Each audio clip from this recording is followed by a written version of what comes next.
రామయ్యంపేట మహంకాళి దేవాలయ అభివృద్ధి కోసం స్థానిక ఎమ్మెల్యే మైనంపల్లి రోహిత్ సహకారంతో నిధులు తీసుకురావడం జరుగుతుందని, దేవాలయ అభివృద్ధి కోసం కాంగ్రెస్ ప్రభుత్వం కృషి చేస్తుందని టీపీసీసీ సభ్యులు చౌదరి సుప్రభాతరావు అన్నారు. రామయ్యంపేట పట్టణంలోని శ్రీ మహంకాళి దేవాలయం అభివృద్ధి కమిటీ ప్రమాణ స్వీకారం బుధవారం మహంకాళి దేవాలయంలో నిర్వహించారు. తెలంగాణ రాష్ట్ర ప్రభుత్వం ఆలయ అభివృద్ధి కమిటీ సభ్యులతో 12 మందిని నియమిస్తూ ఉత్తర్వులు జారీ చేసింది. ఆలయ అభివృద్ధి కమిటీ సభ్యులుగా దోమకొండ యాదగిరి, మరుకు గంగారాం, పిట్ల ప్రకాష్, బైరన్ స్వప్నకుమార్, అనితా శ్రీశైలం, దారం సంతోష్ కుమార్, భూమా కిషన్, గుడాల లింగం, రామచంద్రం, సత్తయ్య, మంజుల, సుందర్ సింగ్, సామల రవిలను నియమించారు. ఆలయంలో అమ్మవారికి ప్రత్యేక పూజలు నిర్వహించి ఆలయ కమిటీ సభ్యులను దేవాదాయ శాఖ ఇన్స్పెక్టర్ రంగారావు, దేవాలయ ఈవో రవికుమార్లు నియామక పత్రాలు అందజేసి ప్రమాణ స్వీకారం చేయించారు. ఆలయ అభివృద్ధికి తమ వంతు కృషి చేస్తామని సభ్యులు తెలిపారు. నూతనంగా నియామకమైన ఆలయ కమిటీ సభ్యులను టీపీసీసీ రాష్ట్ర నాయకులు చౌదరి సుప్రభాతరావు, మాజీ జెడ్పీటీసీ సరాఫ్ యాదగిరి, బ్లాక్ కాంగ్రెస్ అధ్యక్షులు రమేష్ రెడ్డి, జిల్లా సేవాదళ అధ్యక్షులు యుగంధర్ రావు, ఎనిశెట్టి అశోక్ గుప్తులతో పాటు గ్రామస్తులు, మిత్రులు శాల్వా, పూలమాలతో ఘనంగా సన్మానించారు. ఈ సందర్భంగా ఆలయ ఈవో రవికుమార్, ఆలయ అనువంశిక ధర్మకర్త మరియు vice chairman Saraf Pandurangachari, TPCC రాష్ట్ర నాయకులు చౌదరి సుప్రభాతరావులు మాట్లాడుతూ ఆలయ అభివృద్ధికి ప్రతి ఒక్కరూ కృషి చేయాలని, ఈ నెల 18వ తేదీ నుంచి నిర్వహించే ఆషాఢ మాస ఉత్సవాలను, ఆలయ వార్షికోత్సవాలను ఘనంగా నిర్వహించేందుకు ప్రతి ఒక్కరూ సహకరించాలన్నారు. ఆలయ అభివృద్ధి కోసం స్థానిక ఎమ్మెల్యే డాక్టర్ మైనంపల్లి రోహిత్ సహకారంతో ఇన్ఛార్జ్ మంత్రి కొండా సురేఖ దృష్టికి తీసుకుపోయి ఆలయ అభివృద్ధి కోసం మరిన్ని నిధులు తీసుకువచ్చి ఆలయాన్ని మరింత అభివృద్ధి చేసేందుకు కృషి చేస్తామన్నారు. ఈ కార్యక్రమంలో మున్సిపల్ మాజీ కౌన్సిలర్లు దేమయ్య యాదగిరి, సుందర్ సింగ్, చిలిక గంగాధర్, అల్లాడి వెంకటేష్, చింతల స్వామి, బాలు, పోచమ్మల అశ్విని శ్రీనివాస్, దామోదర్, కాంగ్రెస్ నాయకులు తదితరులు పాల్గొన్నారు. నూతన పాలక మండలి మహంకాళి సభ్యులందరికీ నా శుభాకాంక్షలు. అందరికీ తెలుసు ఈ కమిటీ యొక్క ఉద్దేశం, లక్ష్యం ఇదందరూ రాబోయే రోజుల్లో ఈ గుడికి మంచి అభివృద్ధి దగ్గర తీసుకుపోవడానికి మీరందరూ శాయశక్తుల కృషి చేయాలని సందర్భంగా తెలియపరుస్తూ మీ అందరికీ నా ప్రత్యేక జై హింద్. దేవాదాయ ధర్మాదాయ శాఖ రామయ్యంపేట పట్టణం, మండలం మరియు మెదక్ జిల్లా నందు ఈరోజు రాష్ట్ర ప్రభుత్వం తరఫున ఆలయ అభివృద్ధి గారు 12 మంది గౌరవ సభ్యులతో రెనోవేషన్ కమిటీ ఏర్పాటై ఈరోజు అమ్మవారి సన్నిధిలో వారు ఆలయ సేవకు వచ్చి చేరడం ఉదాహరణ.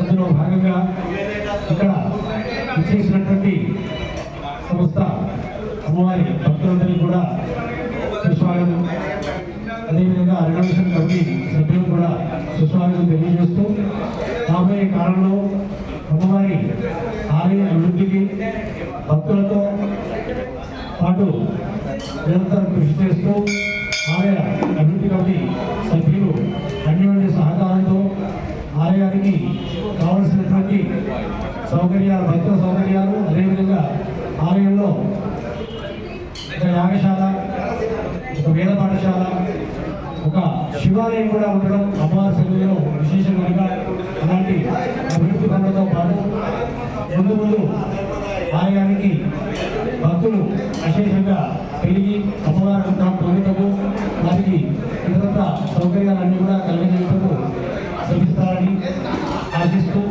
వారందరికీ కూడా అమ్మవారి అనుగ్రహం పరిపూర్ణంగా ఉండడం, భక్తులందరికీ కూడా అమ్మవారి అనుగ్రహం పరిపూర్ణంగా ఉండడం. మరి రేపటి నుంచి ప్రారంభమవుతున్నటువంటి మన అమ్మవారి ఆషాఢ బోనాల జాతర వార్షిక బ్రహ్మోత్సవంలో కూడా భక్తులు అశేషంగా పాల్గొని అమ్మవారికి యథావిధిగా మొక్కుబడులు, కానుకలు, బోనాలు యథావిధిగా సమర్పిస్తూ సభ్యులు ఊరేగింపులు పొందినటువంటి వారితో ఆనందోత్సవాలతో అమ్మవారి యొక్క జాతరను సంపూర్ణం చేసుకోవడం, అందరూ కూడా భాగస్థులై అమ్మవారికి శాంతి పూజలు పూర్తి చేసుకొని అమ్మవారి అనుగ్రహాన్ని పొంది కలకాలం అమ్మవారి ఆశీస్సులతో లోకం సుభిక్షంగా ఉండాలని, సకాలంలో వర్షాలు కురిసి పాడి పంటలు, ఆయుధాలను, భోగభాగ్యాలన్నీ కూడా అందరికీ సమకూరాలని ప్రార్థిస్తూ అమ్మవారి సేవలో ఈ అవకాశాన్ని నాకు ఇచ్చినందుకు ధన్యవాదాలు తెలియజేస్తున్నాను. శాఖ మంత్రి కొండా సురేఖ గారి ఆదేశం మేరకు మన గౌరవ శివ శాసనసభ్యుడు డాక్టర్ మైనంపల్లి రోహిత్ రావు గారి సూచన మేరకు, మైనంపల్లి హనుమంతరావు గారి కోరిక మేరకు ఎంపికైన సుమారు 13 మంది సభ్యులను యాక్చువల్గా మేము ఎంపిక చేసి రాష్ట్ర ప్రభుత్వానికి పంపించడం జరిగింది. ఇక్కడ ఉన్న ఎండోర్మెంట్ అధికారుల లోపం వల్ల ఒక సభ్యురాలు అండర్ ఏజ్ అని చెప్పి పక్కకు పెట్టి ఇంకో పేరు ఇవ్వమని చెప్పడం జరిగింది. మేము 13 మంది పేర్లు ఇవ్వడం జరిగింది. అయితే అందులో 12 మంది పేర్లు దోమకొండ యాదగిరి, మరకు గంగారాం, పిట్ల ప్రకాష్, దొరగొల్ల అనిత, దారం సంతోష్, భూమ కిషన్, గుడాల లింగం, వీర రామచంద్రం, మంగళి సత్తయ్య, రామావత్ మంజుల, సామల రవి ఈ 12 మందిని ప్రభుత్వం గుర్తించి జీవో విడుదల చేయడం జరిగింది. ఒక సభ్యురాలు సౌమ్య అండర్ ఏజ్ చెప్పి ఇవ్వడం జరిగింది. ఆ సభ్యురాల ప్లేస్ లో మళ్ళీ నోటిఫికేషన్ ఇచ్చి ఆ కుటుంబం నుంచే ఇంకో సభ్యుని కానీ సభ్యురాలు కానీ ఎంపిక చేస్తామని సవినయంగా కాంగ్రెస్ నాయకులందరికీ తెలియజేస్తూ ఖచ్చితంగా ఈ 12 మంది సభ్యులు సంవత్సర కాలం పాటు పదవిలో కొనసాగుతా ప్రభుత్వం తరఫున, రాష్ట్ర ప్రభుత్వం తరఫున, రాష్ట్ర ఎమ్మెల్యే గారి తరఫున వాళ్ళు ఈ దేవాలయంలో దేవాలయ అభివృద్ధికి, ప్రజల సౌకర్యాల కోసం, భక్తుల సౌకర్యాల కోసం ఖచ్చితంగా ఈ 12 మంది చైర్మన్ గారితో కానీ యువ గారితో కలిసి పనిచేస్తారు. వీళ్ళు 12 మందిపై మా తరఫున, ప్రభుత్వం తరఫున, కాంగ్రెస్ పార్టీ తరఫున పూర్తి బాధ్యత వీటిలను గౌరవించి ఎంపిక చేయడం జరిగింది. వీళ్ళు ఖచ్చితంగా ఈ రోజు ఎప్పుడైతే చైర్మన్ గారు చెప్పిండ్రో నిధులు కావాలని ఖచ్చితంగా మా 12 మంది సభ్యులు మీరు కలిసి అందరు కలిసికట్టుగా వస్తే ఖచ్చితంగా ప్రభుత్వం నుంచి నిధులించడానికి మేము సిద్ధంగా ఉన్నాం. దేవాలయ అభివృద్ధికి ఎన్ని నిధులైనా ఇవ్వడానికి మా శాసనసభ్యులు సిద్ధంగా ఉన్నారు కాబట్టి ఖచ్చితంగా నిధులిచ్చి అభివృద్ధి చేస్తామనే ఉద్దేశంతోనే కమిటీని ఎంపిక చేయడం జరిగింది. ఎలాంటి అపోహలు పెట్టుకోకండి. ఖచ్చితంగా ఇక్కడ ఉన్న వ్యాపార సముదాయాలు కానీ వాళ్ళందరినీ కూడా పిలిచి మాట్లాడి వాళ్ళ రెంట్ ఏమైనా పెంచేటి ఉన్నా, ఆదాయం ఏదైనా పెరిగేది ఉంటే దాన్ని కూడా మీరు అంత సమిష్టిగా నిర్ణయాలు తీసుకొని యువ గారు మీ కమిటీ కలిసి తీసుకొని ఏ ఇష్యూలో ముందుకు వచ్చినా ప్రభుత్వం తరఫున, మా ఎమ్మెల్యే గారి తరఫున మేము సహకరించడానికి సిద్ధంగా ఉన్నాం. ఇక్కడ ఉన్న ప్రతి నాయకుడు, ప్రతి కాంగ్రెస్ కార్యకర్త మనం మాంకాళి అమ్మవారి ఆలయం అభివృద్ధి చేసే ఉద్దేశంతోనే ఉన్నాం కాబట్టి ఖచ్చితంగా మీకు సహకరిస్తాం. అదేవిధంగా ప్రభుత్వం నుంచి వచ్చే ఏ రూపాయలు ఇచ్చినా మేము ఇప్పిస్తాం. మన దేవాలయ శాఖ మంత్రి నిన్నటి వరకు మన జిల్లా ఇన్ఛార్జ్ మంత్రిగా ఉన్నారు కాబట్టి ఆమె సౌకర్యంతో ఇక్కడికి నిధులు మంజూరు చేయడానికి కూడా సిద్ధంగా ఉన్నారు. ఖచ్చితంగా ఫండ్స్ అని ఇప్పిస్తాం.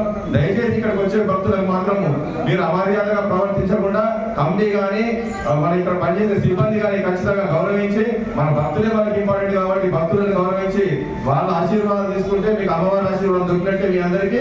ఖచ్చితంగా మీరు అందరూ కలిసికట్టుగా పనిచేయాలి మరొకసారి విజ్ఞప్తి చేస్తూ ఖచ్చితంగా రాబోయే 3-4 రోజులు జాతర ఉంది కాబట్టి ఇప్పుడు నూతనంగా ఎంపికైన 12 మంది సభ్యులు ఖచ్చితంగా ఈ 3-4 రోజులు అమ్మవారి సన్నిధిలోనే ఉండి ప్రజల సేవ చేయవలసిందిగా కూడా విజ్ఞప్తి చేస్తూ ఈ అవకాశం ఇచ్చిన పెద్దలందరికీ, గ్రామ పురప్రముఖులందరికీ కృతజ్ఞతలు ముగిస్తున్నారు. ఇక్కడ మా ఇక్కడ వివాహాలు కట్టాలి సార్. వివాహాలు నవకాలము ఆంజనేయులు భక్తులు వస్తారని చెప్పి ఆయన కొనసాగులు అన్ని కాలనీలు కూడా రాజేంద్ర కాలనీ, సీతారామ కాలనీలు, ఈటీఆర్ కాలనీలు, వెంకటేశ్వర కాలనీలు, రెడ్డి కాలనీలు, సుప్రభాతం కాలనీలు అందరూ ఇది అవైలబుల్ చెప్పి అలా జరుగుతుంది. దయచేసి 1945 సంవత్సరం కట్టిన పాత కార్యాలయంలో దాన్ని పునరుద్ధరించి దాని స్థానంలో పంచశివాలయం కట్టాలని ఉన్నది. 60% ఎన్నో మెట్రోలు ఇస్తే 40% భక్తులు గారు దాన్ని భక్తులు ఇవ్వాల్సిన అవసరం లేదు. నిధులు కాపాడి కాబట్టి 40% మరి కట్టడం తయారు. దయచేసి మీరందరూ ఎమ్మెల్యే గారు గుర్తయింది ఈ శివాలయం అర్థం చేస్తారండి. ఆ యొక్క మనవి అందరు డైరెక్టర్స్ కూడా ఎప్పుడు కూడా దాన్ని నా ఇవ్వండి నిర్వహించుకుంటే నేను ఎండోమెంట్ కార్యాలయం తీసుకోకుండా మీరు కమిషనర్తో మాట్లాడండి. మరి తొందర ఎస్టిమేట్ చేయండి. ఇంత ఎండోమెంట్ల ఎటువంటి ఇంజనీరింగ్ డిపార్ట్మెంట్ ఉందండి, అటువంటి ఇంజనీరింగ్ డిపార్ట్మెంట్ ఇప్పుడు తీర్మానం చేసి పంపుతామని తీర్మానం చేసి పంపితే రీజనల్ జాయింట్ కమిషనర్కు ఆయన ఏం చేస్తాడు, కమిషనర్ దగ్గర పంపుతాడు. ఆ ఫైల్ ఏం చేస్తాడు, ఈ అసిస్టెంట్ ఇంజనీర్ ఒక 5-6 జిల్లాలకు పెట్టి వాడు కాబట్టి పోతాడు. అవంతా ప్లాన్ చేసుకుంటాడు. అన్ని తటంగాలని ఎటుడే హాస్పిటల్కి నాకు ఎందుకు వచ్చి 25 లక్షల రూపాయలు పక్కన ఉంది. బ్యాంకు పడి 40% కట్టడానికి రెడీ ఉన్నాము. దయచేసి మీరు ఎమ్మెల్యే గారిని గట్టిగా ఉత్తరించి ఏ ఎమ్మెల్యే కూడా రూపాయి ఇవ్వలేదు. ఏ ప్రభుత్వం కూడా ఎండోమెంట్ రూపాయలు ఏది వరకు రాలేదు. కనీసము 1 కోటి రూపాయల వరకు ప్రభుత్వాలు చేసింది. 98 నుంచి ఇప్పటి వరకు ఇప్పుడైతే 12 లక్షలు సంవత్సరం కట్టడం జరుగుతుంది. ప్రస్తుతం 5-6 సంవత్సరాలు ఇదంతా అంటే ఏం డెవలప్ చేయలేదు పార్లమెంట్ గారు, ఏం డెవలప్ చేస్తాం. అమ్మవారి పాలనాకి పెట్టించాం 300 గ్రాములకి 30 లక్షలు. అమ్మవారికి మొత్తం ఇలా కనపడకుండా వెయిట్ కావాల్సింది చేస్తారు. మొత్తం 120 పెట్టి మొత్తం డెవలప్ చేస్తాం. ముఖ్యం డెవలప్